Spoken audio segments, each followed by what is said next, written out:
also dangerous, because when you take plastic and to light your fire, you're causing problems, because the culinary environment is so tight. Looking at the Gambian situation, the culinary environment, a culinary area is so small that the fumes that are coming from that fire, and this is barely plastics. You have dioxins and phenols coming from the plastic, and you're exposing yourself to this, and which can cause cancer.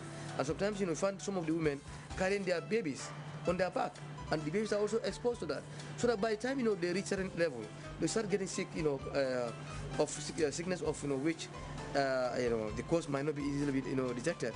Why? Because you might not have the facilities to be able to trace, diagnose a cancer at early stages. So these are some of the problems that we are facing. When women buy oil or palm oil, they put them in plastics, and when they come, they have to heat. They have to heat the pot, the cooking pot. They have to heat the cooking pot, and then put the plastic inside, so that the content is emptied into the pot, and that leaves some of the plastic is in the pot. And this could also be dangerous. That's why we're having a lot of stomach problems. People are complaining of stomach problems. Why? Because those are serious, they're very dangerous health practices.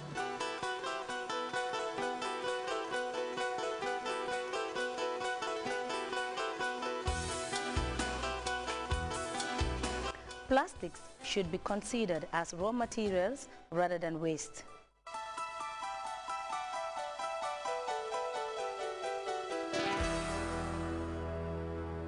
The best way to solve this problem is at the source. Can you imagine how many enforcement personnel you would need to go around just in Banjul, in Serekunda, in Basse, in Farafenya to enforce this kind of law? You would need thousands of people. So the easiest way to deal with it is at the source itself, the factories where they manufacture. Reduce it there, and the demand would be less in the other areas of the country.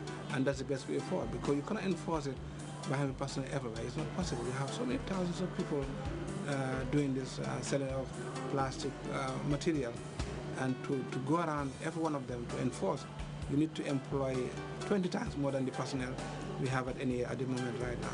The recycling is one of the most effective strategies to deal with it. Let people be paid a good price when they bring the material, and they would just go and recycle it. And then reduce at the source.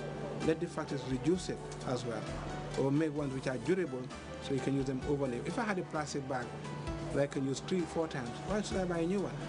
I would just fold it and take it to the supermarket and put my goods there. I remember we used to have a bottle for palm oil that we buy every day. Yeah, but now that these plastics are available, nobody bothers to... Yeah, my mother had a special bottle for palm oil, a special one for granule oil, and even for, what's it called, tomato paste. So each one had a container, and they were just washing it and using it all over again. But now, because price is so cheap, that's why it's affordable, and everybody can just put anything in plastic.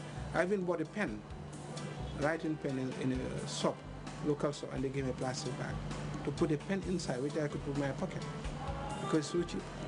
So make it expensive, reduce it at the factory's level, and you will see an impact. Plastic bags are the fastest growing component of the waste stream, and plastic pollution like single-use bags are among the most commonly found items during national cleaning exercise. The Gambia has strict anti-littering bills. We are enforcing vigorously. As you know, the littering is not just plastic bag, but even wastewater from compounds. It's not allowed now to discharge wastewater from your toilets and from your showers into the street. You have to be a sockaway in the system. And we have a court now in Kanifing with a magistrate, and we find people who are apprehended committing this crime. But to apprehend somebody throwing a plastic bag, can you imagine what kind of enforcement that would be? Are you going to have a policeman in every corner of the country to watch over that? Because somebody can be just walking and throwing it. Somebody can be driving a car and throwing it.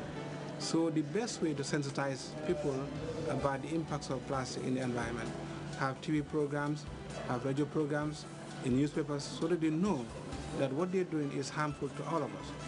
In the quest to pave the way for a healthy environment, the National Environment Agency convened a meeting with stakeholders in the manufacturing and importation of plastic-related materials to discuss means to curb the proliferation of plastic. We conduct this exercise by inviting stakeholders, those that import plastic waste, plastic materials, packaging materials, and those that manufacture them in the country, and those that are involved in water trade, so that we come together and come up with solutions. Maybe solutions like what was done for the scrap metal. Now scrap metal is thing of the past now. We have to make sure that we have a solution to collect plastic. If you see the metal now, before there's a lot of metal all over Gambia. It was a problem, metal and batteries.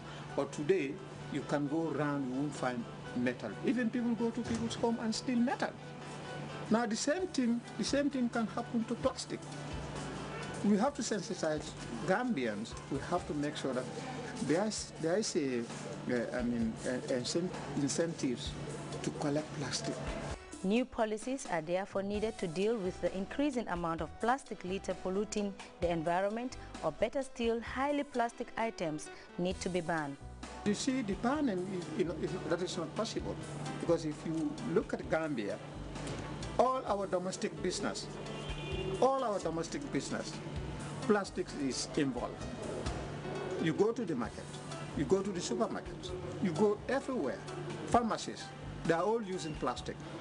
So the best thing is to give a transition, maybe 10 years, 5 years, then they will come out with another solution.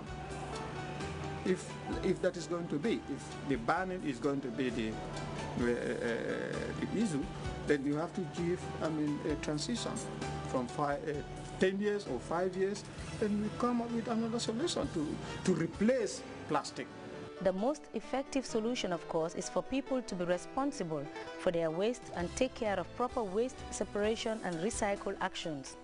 The next time you go shopping and carry home the things in a cute, comfy plastic carry bag, think you are contributing your share to a deadly pollution whose ill effects are irreversible and capable of reaching out to numerous generations to come. Although the Gambia is a developing country, the possible option could be the use of paper bags or biodegradable materials in the near future.